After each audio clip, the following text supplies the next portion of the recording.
Katakan Abu Yusuf rahmatullah alaih, kalau dia duduk dalam majlis ilmu, sebelum dia glamour, sebelum dia terkenal, sebelum dia rapat dengan Imam Abu Hanifah, kalau Abu Hanifah baca 51 hadis, 51 hadis dia ingat. Bukan sekadar Abu Yusuf termasuk yang lain-lain, cuma Yusuf lebih ketat. Kerana hemah mereka tinggi. Kita hari ni zaman hemah rendah. Hemah ni maksudnya soal semangat. Semangat kita bab agama tak tinggi, tapi semangat bab lain tinggi. Orang kita, orang Malaysia semangat nak jadi jutawan, jangan cerita. Sebut je jutawan, khusus jutawan, penuh hotel New York. Penuh hotel tu kena bayar dari 500. Sebut nak jadi jutawan burung walit, berebut nak jadi jutawan burung walit. Buatlah rumah burung walit 3 tingkat, rumah ni setingkat je. Buruk pula tu. Rumah burung walit 400,000, 500,000. Nak apa? Nak air liur dia je. Nak air liur dia. Boleh ke mana kita air liur? Ya, kita digula-gulakan dengan benda ni. Sedangkan kita lihat diri kita dah umur 60. Umur yang Nabi SAW menyatakan, a'adzarallahu ila mri'in ballaghahu 60 sana. A'adzarallahu ila mri'in ballaghahu 60 sana. Allah Ta'ala tak terima keuzuran orang yang Tuhan panjang umur dia sampai 60. Tuhan tak terima keuzuran. Uzur apa? Kan dah pencet. Ikut skin lama, skin baru semua pencet. Mereka bersyarah Ustaz, 65 Ustaz kan? Syarah boleh lagi 5 tahun. Kalau yang kita ni kerja kerajaan ataupun kerja mana-mana syarikat swasta, 60 semua dah bersara lah. Artinya apa benda kita nak lagi? Saya ingat umur 60 rumah dah habis bayar, kereta dah habis bayar, anak dah besar, menantu dah dapat, cucu pun ada. Alhamdulillah. Sultan tak beli datuk, kita dah dapat datuk. Datuk cucu lah. Okeylah, datuk tu orang tak boleh pecat. Tuak tu datuk tu. Apa pun tak boleh pecat. Siapa pun tak boleh tarik. Semua orang akan panggil dengan istilah yang mulia tadi, datuk lah sebab saya ada cucu.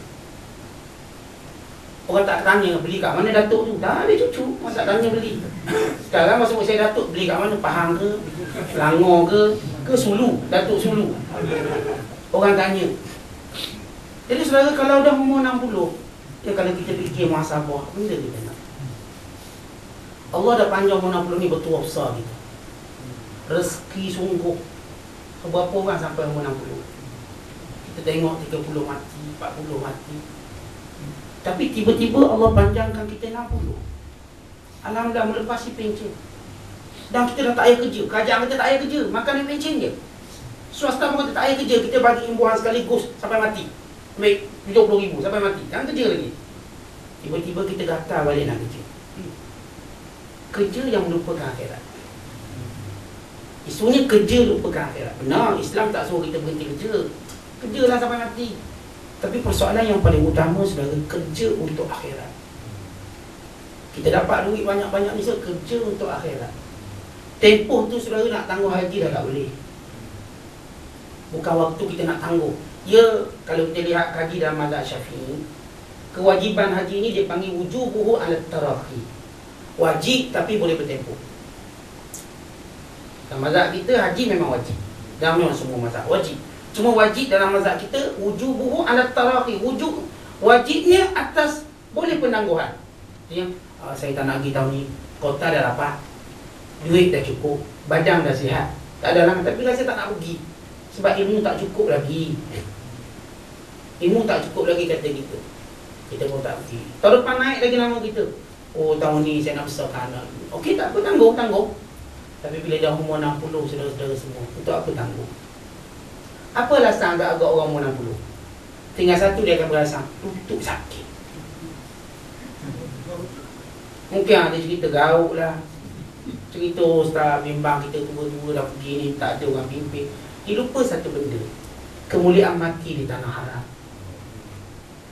Saudara, bukankah Nabi SAW berkata, man istata'a an yamuta fi ahadi haramain falyamut. Siapa yang mampu untuk mati di salah satu tanah haram, maka mati lagi. Saya tengok kisah seorang ulama Mesir terkenal, Syekh Muhammad Ghazali. Syekh Muhammad Ghazali tu sakit, tua uzur. Tiba dia jemput ke satu murtaka di Saudi. Dia nak pergi, maka murid-muridnya datang nasihat dia, tak payah pergi dah tu. Tak pergilah, Syekh dah tua dah ni. Antaranya Said Muhammad Tantawi almarhum, antaranya Yusuf Qaradawi, dulu ni anak murid Syekh Muhammad Ghazali. nasihat, tuan guru tak lagi lah, dah tua, dah tak larat. Dia tak, saya nak pergi. Saya mudah-mudahan saya akan dapat kebaikan di sana. Tuan takdirkan dia pergi, dia mati di sana.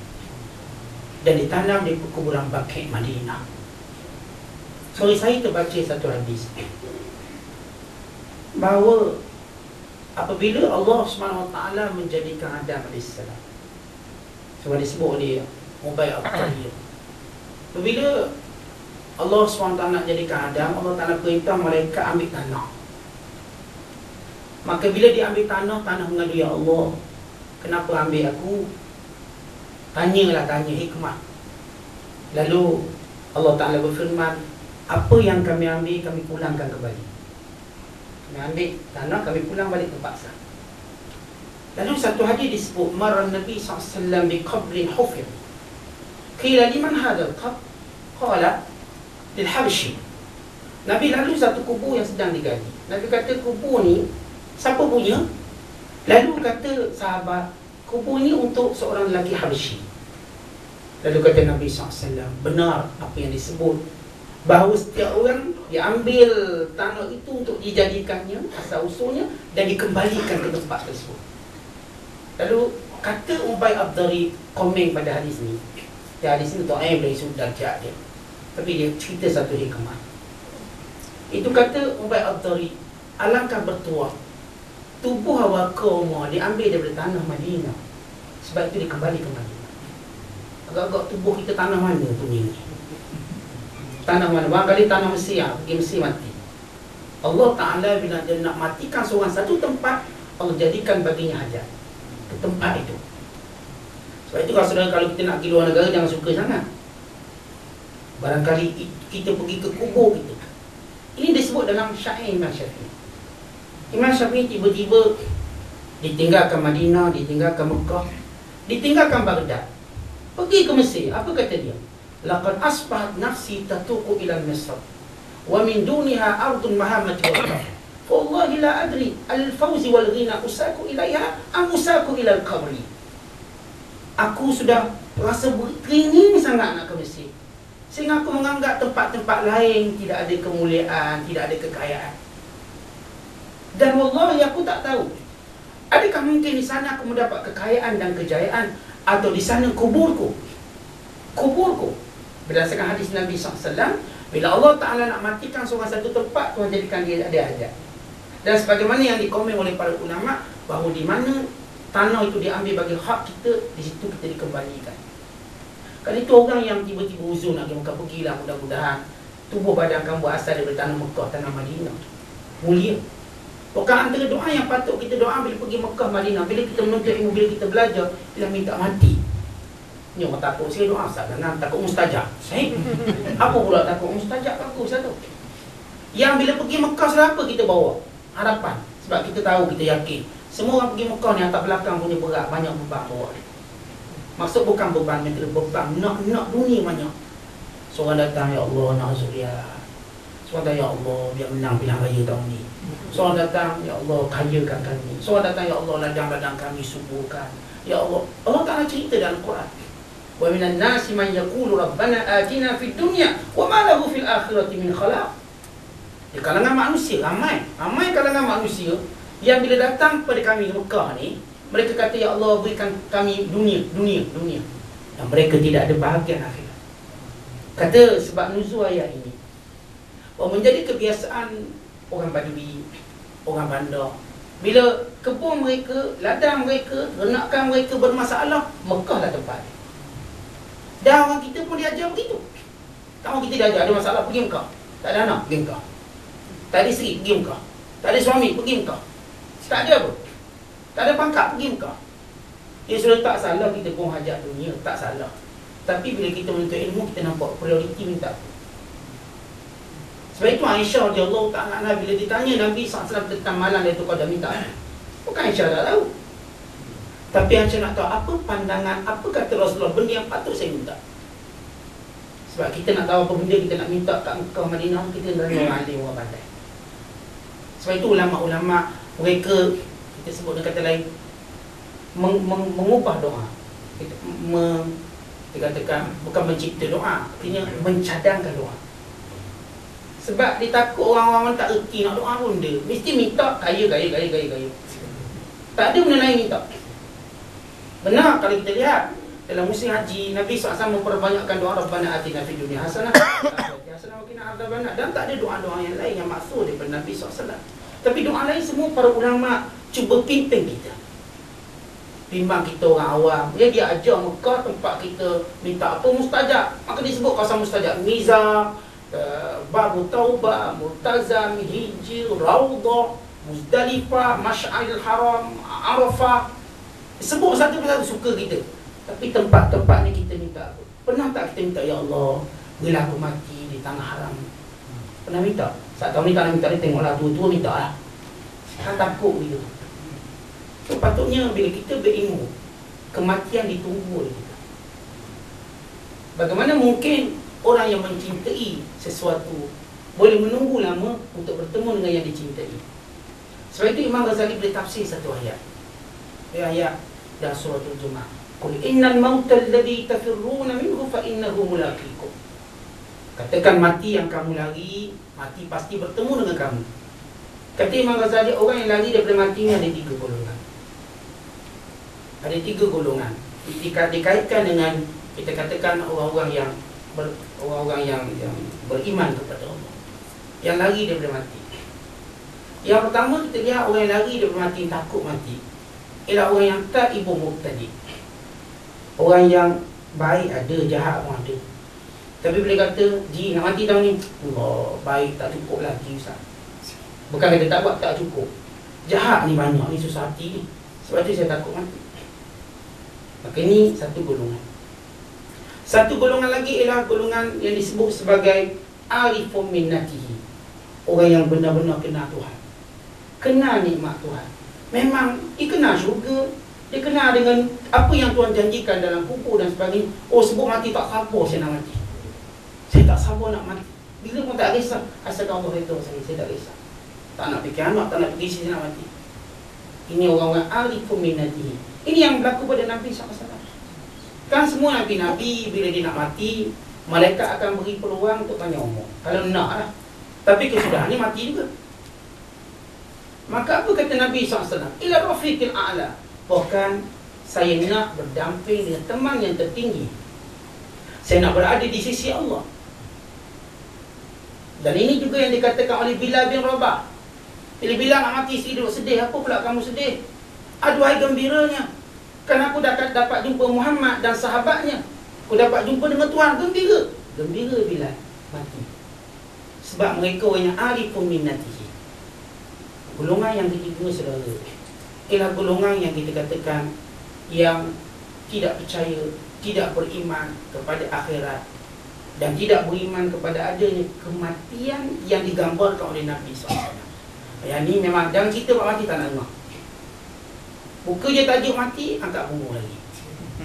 Buka tajuk dia tawan, okey, 4 jam tak apa. Saya mahu tawan. Tutup ketar ni, tawan, okey. Dengar, hadap. Macam mana nak dapat diamond, macam mana nak dapat sekian-sekian dia punya level. Okey, semangat. Tengok begitu nak mati esok lusa lah. Tapi semangat. Cuba buka bab mati. Ustaz, saya ada kerja kat rumah. Balik dulu Ustaz. Cerita bab mati. Kalau nak cerita mati lama sikit dalam tazkirah boleh. Tapi kalau sembang seorang-seorang tak boleh. Cuba test. Jangan cakap dengan isteri kita. Kalau abang mati malam ni macam mana? Bang, esok beli barang dapur je bang. Tak ada cukup buah. Baru nak cerita mati. Atau baru kita kata, kalau abang mati macam mana? Atau isteri kita kata, kalau saya mati bang macam mana? Saya kahwin lain. Itu tak jadi mati. Maksudnya tak jadi nak kembangkan tajuk mati. So satu-satunya tajuk yang tak boleh dikembangkan oleh kita, sebab jauhnya kita dengan Allah ialah mati. Tak boleh kembang. Saudara, tak cakaplah tajuk apa selalu boleh kembangkan tajuk. Daripada sekecilnya jadi besar, akhir berbala, tudung fitnah. Tapi bila buka dia mati semua tunduk, ia kecut, tutup terus. Tutup baik. Menunjukkan jauhnya kita. Kita nak lari daripada kematian. So bila Tuhan sebut, Qul innal mautal ladzi tafirruna min, katakan mati yang kamu cuba lari. Maksud cuba lari bukan kita duk lari macam tu. Kita tak nak bercakap. Itu tanda kita lari dulu mati. Wala itu hakikat. So kita bercakap banyak benda khayalan. Kalau saya kaya, itu khayalan. Itu belum pasti. Kalau saya kahwin 3, itu khayalan. Itu belum pasti. Tapi semangatnya luar biasa. Kalau saya ni, kalau saya. Yang kita sebut kalau itu semuanya bentuk khayalan. Mungkin berlaku, mungkin tidak. Tapi bila sebut mati, kalau saya mati, takkan tak berlaku. Mati, mesti. Bila yang kita tak tahu. Tapi kenapa tajuk tu bila kita buka selalu tertutup? Cuba selalu buka, tutup. Buka, ada orang tutup. Ia suatu muhasabah yang patut kita lihat diri kita. Rupa-rupanya daki dan hati kita ni tebal sangat. Sampai kita tak boleh sentuh tajuk. So saya bila lihat atau bila kita baca kisah Haris Muhasibi, ada ulama yang sezaman dengan Imam Ahmad bin Hanbal. Orang nama dia Haris. Namanya Haris bin Bishr. Tapi orang panggil dia Muhasibi. Muhasibi ni maknanya senantiasa bila bercakap muhasabah. Dikatakan majlis Haris Muhasibi ni, saudara, ni yang saya kata produk ni kita boleh ambil. Cakap sepatah, nangis dulu. Angkat balik kepala, cakap, nangis dulu. Orang tanya pada Imam Ahmad, bagus tak Imam Haris Muhasibi? Kata beliau, saya akan pergi dulu kelas beliau. Saya akan pergi dulu. Kalau nak cerita bagus tak bagus. Maka Imam Ahmad pun pergi. So Imam Ahmad pergi pingsan. Nangis tu, pingsan. Dia cerita bab mati, macam mana kita dah dapat Allah, dosa kita, kecewayan kita, kelalaian kita. So semua terasa. Itu nama Muhasibi. Cakap nangis. Maka Imam Ahmad saya bila orang tanya lepas tu, satu yang menakjubkan. Cuma beliau terlibat dengan ilmu kalam, iaitu JC, ilmu kalam. Ini kita tak nak bahas tentang ilmu kalam. Tapi kita nak cerita bagaimana hati mereka cukup mekar bercakap tentang kematian. Hati mereka cukup subur, letak benih kematian berkembang sehingga seluruh anggota badan mereka merasakan ketakwaan. Sebab itu diceritakan Nabi Isa AS, bila dia ingat mati, menitik darah dekat tangan dia. Bila dia ingat mati. Syekh Yazid Al-Bistami, bila dia ingat mati ni, darah hidup, keluar darah. Dan kencingnya pun darah. Dia fikir macam mana Allah besar. So kita kalau ingat mati agak-agak macam mana diri kita. Setiap orang ingatan pada mati, dia boleh beri kesan mengikut iman kita. Cara kita serap ingatan tersebut. Kalau kita imam tak kuat ingat mati, kejar ni. Tak.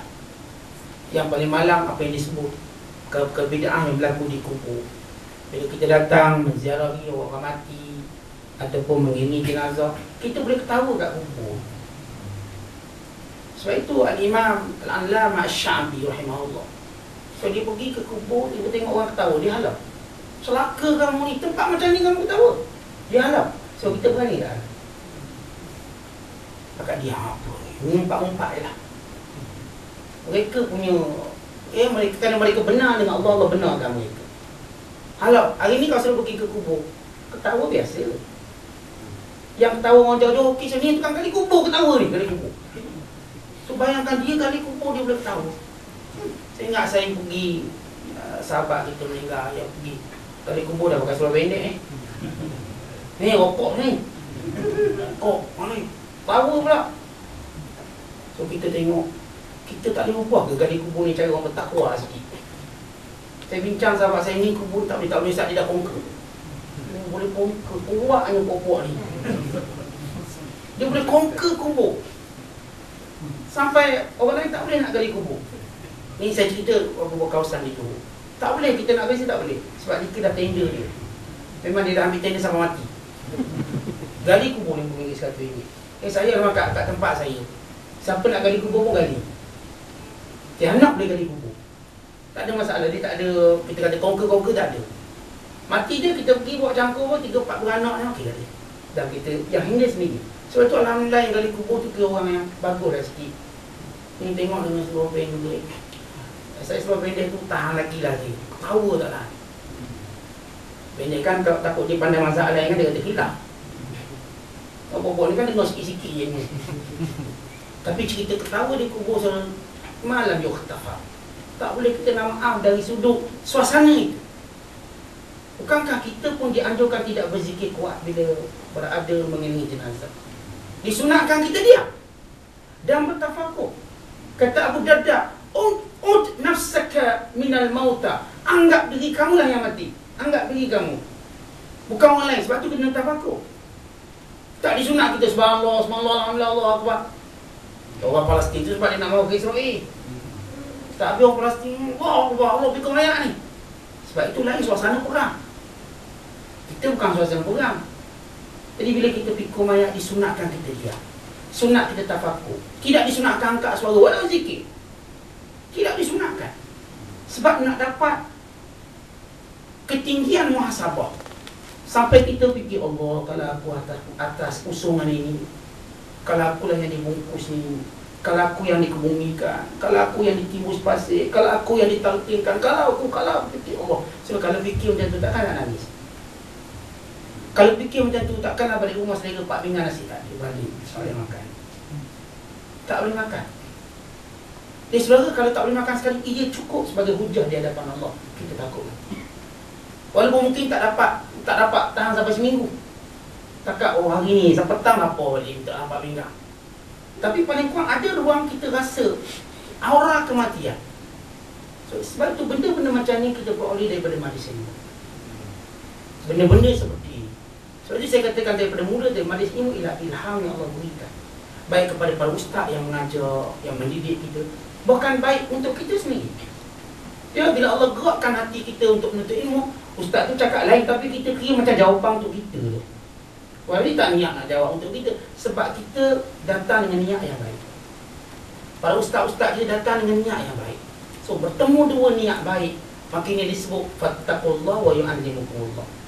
Kamu takut pada Allah, datang sebab nak takut pada Allah, maka Allah ajar kamu. Ajar apa? Ilmu yang berkait dengan hal kita sekarang. Hal kita sekarang. Maka ketika mana kita tua, kita fikir hal kita sekarang. Allah, saya tua ni, agak-agak layak lagi tak cari harta? Ke cari ilmu? Ke dah sampai masa saya untuk ibadat banyak sikit? Artinya di situ kita berfikir hal kita. Dan saya ni muda lagi, agak-agak apa benda saya patut buat dengan usia muda saya ni, apa benda yang boleh untungkan agama saya. Okay, saya teruskan khidmat, saya akan didik remaja-remaja, saya akan jadikan saya sebab kepada membekal tenaga-tenaga muda yang bertakwa. Oh, itu peranan saya. Jadi majikan pula fikir, saya ni majikan, patut apa saya buat. Selama ni saya duk marah pekerja saya, datang lambat. Semayang tak marah. Datang lambat marah sebab takut jejak syarikat. Tapi yang tak semayang tak takut ke tuan anak syarikat. Ni pekerja kita tak solat, tak tutup aurat, kerja kita tak buat itu, tak buat ini. Benda tu penting. Tu ada seorang sahabat, dia nak buka satu kilang. Dia pun minta lah nasihat. Saya nak buat syarikat, saya punya kilang ni kilang Islamik. Kilang Islamik, saya kata bagus, idea bagus. Tapi Islamik mula daripada awal, dia pinjaman cari Islam, pertama. Baru cerita Islamik. Pinjaman cari Islam, yang kedua, nak tender jangan rasuah. Jujur, betul-betul nak Islamik, tak nak rasuah. Okey, kemudian saya cerita lagi. Dia pengalaman saya kongsi dengan saudara-saudara semua. Pekerja, wajibkan solat. Walaupun solat tu dah wajib. Sebab kalau kita boleh marah pekerja kita sebab dia buat kerja acuh tak acuh, lambat dan sebagainya, kenapa kita tak boleh marah dia bila dia tak solat? Apa sebab? Tak apa solat, dia solat kat rumah pun. Ini tak jadi. Mana tanggungjawab kita? Bukankah Nabi SAW menyebut kullukum ra'in wa kullukum mas'ulun an ra'iyatihi? Kamu pemimpin dan bertanggungjawab dengan apa yang kamu pimpin. Artinya kita kena berusaha biar pekerja-pekerja kita semuanya solat. Pekerja-pekerja kita semuanya tutup aurat. Sebab kalau banyak syarikat boleh bagi pakaian seragam untuk dipakai, tak pakai kesalahan besar. Walau dia engineer, dia arkitek, kena pakai baju tu. Ini dasar syarikat. Kenapa kita tak boleh katakan, oh pakai baju ni, bukan baju seragam, baju untuk orang pakai. So, artinya bila kita sebut majlis-majlis ilmu, benda-benda ni kita akan fikir. Kerana itu saudara, kalau kita nak dapat idea yang baik, idea yang mendekatkan diri dengan Allah, duduk dalam majlis ilmu. Jangan tengok siapa yang menyampaikan. Kesilapan besar kita pilih-pilih siapa cakap. Dan saudara, kalau kita pilih-pilih, kita pergi tempat lain, okey, dipilih-pilih duduk rumah. Alah ni ustaz tu tak sedap, habis sedap tu kat rumah lagi. Tak jadi. Kalau saudara pilih sebab ustaz-ustaz tu ada, so okey, saya tak pergi masjid ni, saya pergi masjid ni. Saya dah, okey, itu tak apa. Itu kita hold, kita bebas. Tapi pilih duduk rumah ni yang masalah ni. Dia diberi duduk rumah, so duduk dalam majlis ni. Imam Auza'i di sebalik, dia pandai ilmu hadis. Dia pandai, dia alim besar lah Imam Auza'i. So dia duduk dalam majlis ni. Dan dia kata, aku dengar satu hadis 5 tahun lepas, tapi aku mendengarnya macam aku baru dengar. Kena tunjuk kecintaan pada dia. Sekarang kita lupa sebab bila kita datang, walaupun ustaz tu taklah macam mana bagi kita, tapi dia beri sokongan moral pada ustaz. Bahkan dia beri mungkin sokongan moral pada orang lain. Dia tengok, ada orang dengar, saya pun nak dengar. Tapi tak ada orang dengar, dia pun tak nak dengar. Sebab kita orang tu dengar. Maka sebab itu saudara jangan pilih. Pegang kata-kata senario. Unzuk maqal wala tanzuk maqal. Lihat, dengar, muhasabah apa yang dikatakan. Jangan duk tengok siapa cakap. Itu kita kena pegang bila kita cintakan ilmu. Duduklah saudara. InsyaAllah kalau pun saudara kata ustaz tu tak sedap, saya tidur je. Tapi tidur dapat pahala saudara. Tidur. Walaupun kita tak macam Ashabul Kahfi, kita tidur dapat pahala. Kenapa kita berada majlis ini? Kita ada majlis, bukan satu nikmat. Kita tengok kadang-kadang tidur pada ilmu ni sedap tu. Nikmat luar biasa. Ada orang tidur pada sini. Sedap, sedap. Nikmat. Yang tidur masa dengar khutbah, oh nikmat besar. Tidur kat rumah tak rasa betul, kakak itu rahmat. Kadang-kadang ada geng-geng tabligh saya cerita. Cerita tidur dalam majlis ilmu. Dia cerita, dia gelak seorang, dia cerita, saya potong pandangan, dia kata, Syekh, ni orang tabligh keluar dekat England, kata dia. Seorang masalah itu dia ada penyakit murung, tak boleh tidur. Tak boleh tidur, makan sampai tidur tak boleh tidur. Kan negara sana biasa tak boleh tidur. Sebab hibur malam-malam, hibur kerja berat, dia tak boleh tidur. Dia pun tengok sekumpulan ni orang tabligh keluar kat UK. Seorang tu baca bayang semua tidur. Hebat. Dia baca ni sampai tidur. Dia pun kata saya nak duduk jugalah. So dia duduk, dia pun tidur juga. Oh hebat. Dia tu masuk tabligh. Ini cerita sahabat tabligh saya. Wallahualam betul tak betul. Memang dia cerita, ustaz percaya tak? Saya kata tak apa, awak cerita saya dengar je lah. Dia tabligh sampai mak saya tu masuk Islam ustaz. Sebab apa? Sebab boleh tidur dalam Islam punya. Agama lain faham nak tidur. Betul semua saudara. Dengar khutbah Jumaat kita boleh tidur. Dengar khutbah raya boleh tidur. Khutbah tengah malam gerhana pun boleh tidur. Kuliah maghrib tidur. Kuliah isyak tidur. Ceramah pedang tidur. Nikmat. Bukankah itu rahmat? Balik rumah je cerah je, tak tidur tak. Okay, datang balik kuliah ni, datang balik hari. Ini rahmat. Yang kadang-kadang rahmat tu kecil ke, tapi sebenarnya besar. Bukankah itu tanda ketenangan? Ini masuk saya dah. Sudah kalau kita dah pilih ustaz-ustaz, ugi kita, duduk rumah, duduk. Sebab saya katakan dalam jadual hidup kita saudara, kuliah ni maghrib isyak. Hebat pun lepas isyak sikit, itu pun sebulan sekali lah. Sebulan sekali. Biasa maghrib isyak. 24 jam sejam. Untuk ilmu tak lama 40 minit, makan 2 jam. Artinya kita beri hak ilmu 40 minit, insya-Allah dia boleh mengubah kompas kehidupan kita. Sedikit sebanyak. Tapi kalau satu hari tak ada majlis ilmu, akan hilang pedoman kita. Kalau kita pakai GPS, hilang kejap je kita dah boleh sesat dah. Tempat kita tak kenal ni GPS. Sampai tempat nak pergi, habis bateri. Agak-agak suruh kena buat apa? Kena berhenti. Kalau suruh teruskan sesat. Artinya hari ni saya tak nak kerja sebab semalam tak dengar majlis ilmu. Tak sesat hari ni. Kalau saya kerja juga. Ini so, biar kita dapat bimbingan setiap malam. Sesuatu. Paling kuat saya katakan dapat benda-benda. Ya kadang-kadang kita tak terfikir jawapan pada kehidupan kita. Sebab di sini kita tenang. Maka kita fikir benda-benda yang selama ni serabut, lalu kita seperti menguraikan satu persatu. Umpama tali-tali yang berserabut, duduk sekejap kita bongkai satu persatu. Akhirnya otak kita okey boleh. Ini keberkatan majlis ilmu yang disebut oleh Nabi SAW. Mudah-mudahan mukadimah ataupun perbincangan kita pada malam ini tentang ilmu, kelebihannya dan juga kehadiran kita di majlis ilmu, nikmat Allah, pilihan Allah dapat memberi kepada kita satu saham dalam mengubah kehidupan kita, menjadikan kita setiap hari lebih baik. Dan terima kasih kepada saudara-saudara semua sudi mendengar. Mudah-mudahan kita terus mendapat keberkatan, kemuliaan dan mendapat kebaikan dunia dan akhirat. Allahu a'lam bishawab. Assalamualaikum warahmatullahi wabarakatuh. Bismillahirrahmanirrahim. Alhamdulillah rabbil alamin. Wassalatu wassalamu ala rasulil amin wa ala alihi wasahbihi ajma'in. Allahumma ja'al jama'ana hadha jam'an mubarakan tafarraqna min ba'dihi tafarraqan marhuma. Innaka antal jawwadul karim raufur rahim. Allahumma alif baina qulubina wa aslih dhata bainina. Allahumma zidna 'ilman warzuqna taqwa warzuqna taqwa. Allahumma 'allimna ma yanfa'una wanfa'na bima 'allamtana. Allahumma yassir wa la tu'assir. واتمم لنا بالخير ربنا آتنا في الدنيا حسنة وفي الآخرة حسنة وقنا عذاب النار آمين يا رب العالمين.